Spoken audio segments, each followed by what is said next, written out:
Our double honors to our apostles and elders of Great Millstone that rule well. And Shalom, Wakasah, Lahabakyar, which means peace and mercy to the elect throughout the four corners, wherever you may be. All right, I'm the brother Amar from the branch of GMS Cleveland. Um, come back at you with another video. Lord, wouldn't this be edifying to whomever may be watching? And, I was at the, I'm at the lake right now, man. And, Spirit just hopped on me, man. Just, hit the button and, get into, a lesson. And the title I titled it, the lesson was catching hell will be worth it. And as you can see, man, the earth is beautiful, man. But catching hell will be worth it, man. I got some precepts I want to get into. It's gonna be pretty much centered around a particular chapter. And I'm a little willing to spirit on me. I'll grab some other scriptures. But as you sit and you think and contemplate on the position the Lord got you in. Some brothers got families. They catching hell, whether it's from their woman or not being able to provide how they want to for their children. And their circumstances. And hey, man, provisions are made, man. The Lord has it to where everything will work out. I'm saying? The shit does suck, because we gotta be down here and living through it. But at the end of the day, man, the Lord gonna take care of us, man. Isaiah 65, like verse 13, 13 through like 15. The Lord gonna provide, man. It's just we gotta continue to doing what we doing, man. Is we catching hell, but it's gonna be worth it. So, anyway, without further ado, let me get into it. Let me see. 1 second. This is the book of 2 Corinthians chapter 2. Let me see. 2 Corinthians 2. I saw that.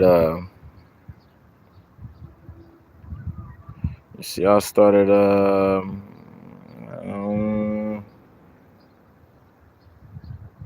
Shit, I start up above. It's 2 Corinthians 2 and 15.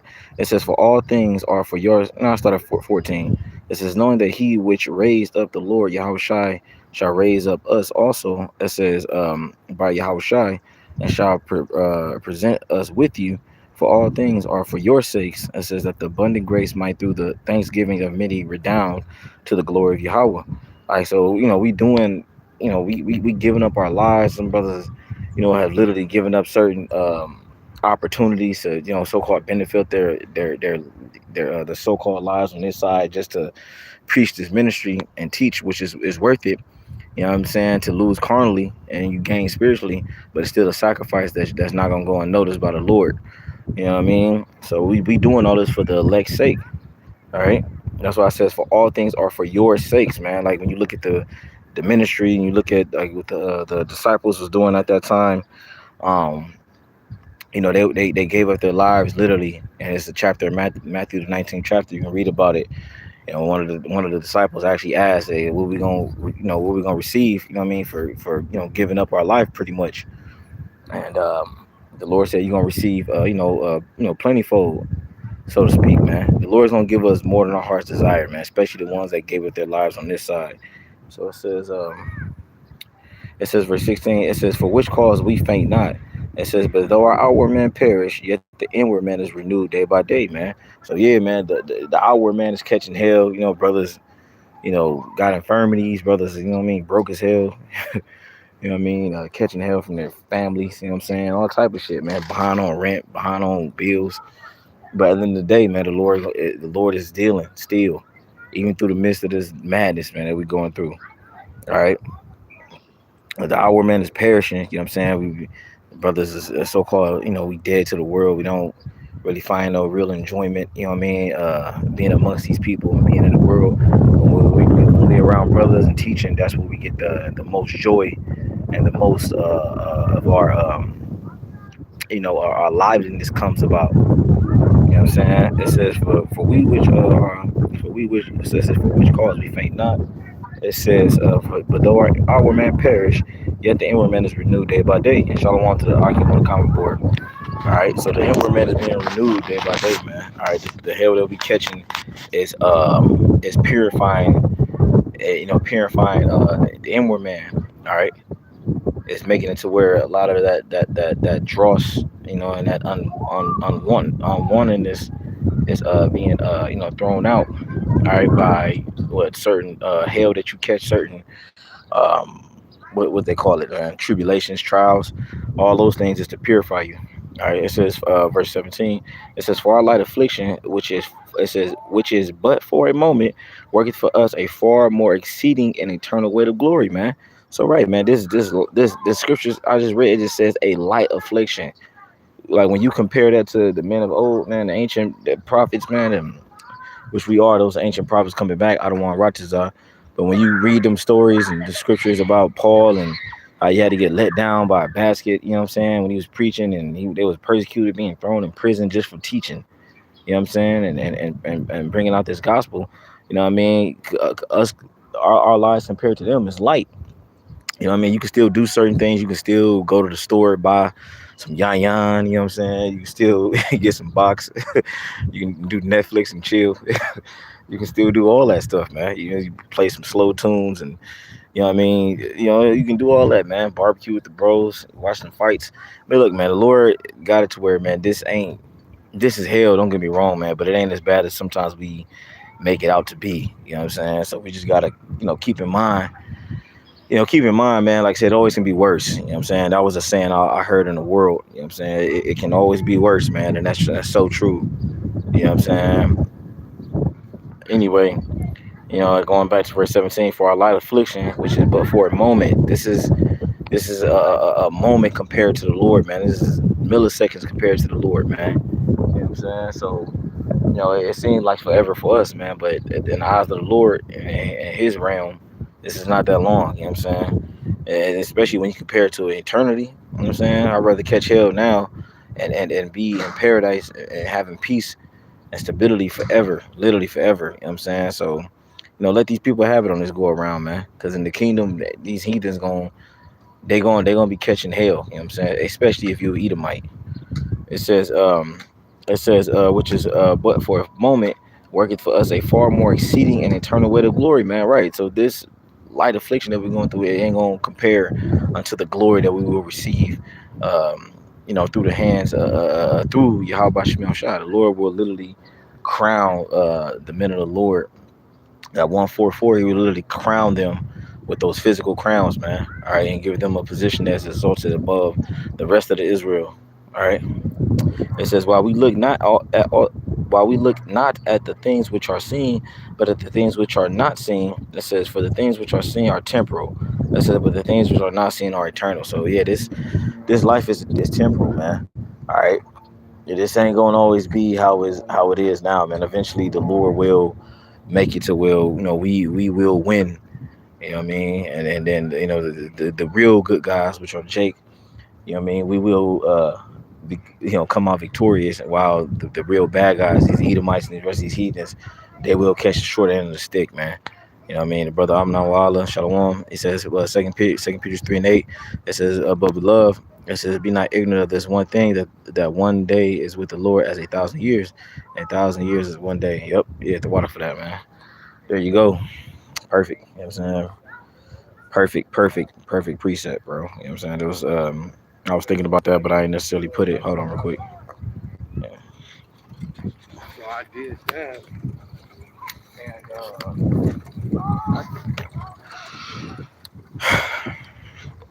Yep. Yeah, Slocky for that. You know what I'm saying? A little bit of foot traffic. You know what I'm saying? You got Esau jogging. You know what I mean? But yeah, bro. Brother put one more scripture. Psalms 37:7. It says, rest in the Lord and wait patiently for him. Fret not thyself because of him who prospereth in his way. It says, because the man who bringeth, man. Yeah, so don't and when you look at the word fret is another word for a worry. So don't worry about the individual that's prospering, because sometimes it can get to you. Look at these people that's winning, so-called winning, you know what I mean, carnally winning. They got nice houses, nice cars, and meanwhile, you serving the Lord, and you catching complete hell. You know what I mean? At the end of the day, man, it's all gonna be worth it, man. You know what I'm saying? It's just, it's, the brothers got to continue to endure. Because sometimes, man, this world is it can become overwhelming. You know what I'm saying? And if you let it become overwhelming, you know what I mean, when you read Psalms 102, read Psalms 102 when you get a chance. That's a good chapter. It says the prayer of the afflicted when he is overwhelmed. You know what I'm saying? But let me get this last precept, and then I'm gonna close it out. Just wanted to, like I said, I just wanted to strike while the iron was hot. Let me see. Where's that at? Where's that at? Yep, this is Romans 8 and 17. I start from verse 16. It says, "The Spirit itself beareth witness with our spirit that we are the children of Yahweh," which obviously that goes into us knowing who the real sons of God are. Is based on the Spirit. The Spirit revealeth who the real sons of God are, who the real children of Israel are. Is based on the Spirit. You know what I mean? This book is spiritually linked with us. You know what I'm saying? The book is the Spirit. All right. And it comes, with actual, entity, if you will. You know what I'm saying? But the Spirit itself bears witness with our spirit. All right. Is we connected. And it says, verse 17, it says, and if children, then heirs of Yahweh, and joint heirs with Mashiach, if so be that we suffer with him, that we may be also glorified together. So we suffering right now, you know what I mean? But we're gonna be glorified we're gonna be glorified with him, man. You know what I mean? This is if your hell is on heavy, will your rewards be the same thing? I mean,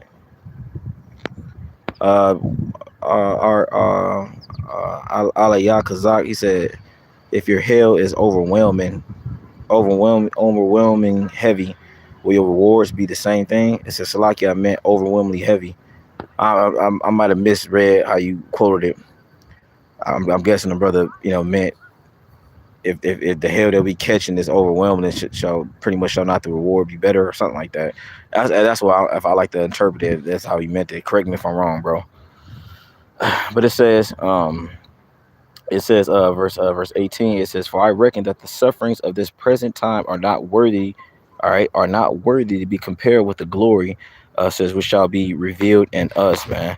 So yeah, man, this current suffering that we're going through, it's not going to compare to the glory that the Lord's going to bestow upon us once the kingdom of heaven is established, and Lord willing, you know the brothers that gave up their life on this side, it's gonna be on the first go around, which the scriptures talk about that. So what I mean, we catching hell, man. But remember, man, hey, the Lord caught hell when he was on the scene, and as scriptures say, the servant is not above his Lord. So hey, with that, okay, what I'm saying, it says, I meant to ask if your hell feels like it's too much. Feel the same way? Shit, the war gonna feel better. You know what I'm saying? It says, I meant to ask if your hell feels like it's too much. Will the rewards feel the same way, bro? The scriptures talk about the Lord's not gonna give us. He's not gonna give you. Says in 2 Corinthians 10:13, I believe. The Lord's not gonna give you two. Man, if I was to read it real quick, man. Let me just see if I can grab it real quick because I'm about to close out. Let me just get this real quick.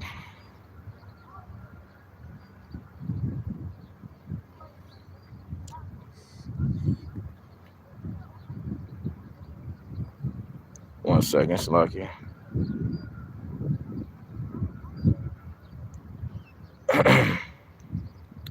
Damn, where's that scripture at, man? Talks about man, I might have misquoted it there. I know it's in Corinthians, man, where it talks about your hell is not the Lord's not gonna give you pretty much that which you are able, but he gonna make a way for you to escape.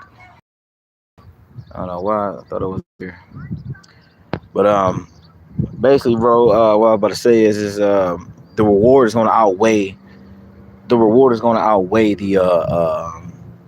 it's gonna outweigh the hell that we catch, and it's gonna be worth it. You know what I'm saying? So I don't know if that answered the question, but I was trying to find that scripture. Could have sworn it was in Second Corinthians, bro. But if I can't find it, Lord willing, I'll try to post it on the comment board. sanctification, destruction, which talks about our hell is not gonna give. He's not gonna give you over to which that which you're able. So yeah, bro. With that, man, we'll give our praise and glory and honor unto Yahweh Bashem Yahweh Shai Bashem Brakah Kodash. All right, double honors to our apostle Ezra Millstone. Shalom, man.